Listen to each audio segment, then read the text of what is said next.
بری کے 3 حروف کی نسبت سے سورۃ کافرون کے 3 فضائل۔ نمبر 1، حضرت فروہ بن نوفل رضی اللہ عنہ سے روایت ہے، انہوں نے نبی کریم صلی اللہ علیہ وسلم کی خدمت میں حاضر ہو کر عرض کی، یا رسول اللہ صلی اللہ علیہ وسلم، مجھے ایسی چیز بتائیے جسے میں بستر پر جاتے وقت پڑھا کروں۔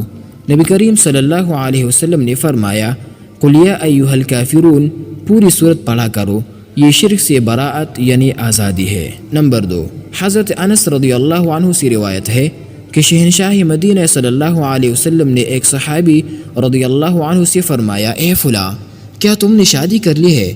تو اس نے عرض کی، یا رسول اللہ صلی اللہ علیہ وسلم، خدا کی قسم نہیں کی، میرے پاس شادی کرنے کے لیے کچھ نہیں۔ فرمایا، کیا تمہیں قل هو اللہ احد یاد نہیں؟ اس نے عرض کی، کیوں نہیں؟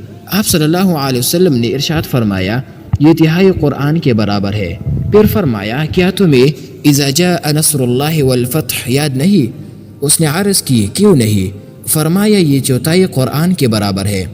پھر دریافت فرمایا، کیا تمہیں قل یا ایھا الکافرون یاد نہیں؟ اس نے عرض کی، کیوں نہیں؟ فرمایا، یہ چوتھائی قرآن کے برابر ہے۔ پھر فرمایا، کیا تجھے اذا زلزلت الارض زلزالها یاد نہیں؟ اس نے عرض کی، کیوں نہیں؟ فرمایا، یہ چوتھائی قرآن ہے۔ پھر فرمایا، شادی کر لو، شادی کر لو۔ نمبر 3، حضرت ابن عباس رضی اللہ عنہما سے روایت ہے کہ نور کے پیکر تمام نبیوں کے سرور صلی اللہ علیہ وسلم نے فرمایا، اذا زلزلت نصف قرآن کے برابر ہے، اور قل هو اللہ احد تہائی قرآن کے برابر ہے، اور قل یا ایھا الکافرون چوتھائی قرآن کے برابر ہے۔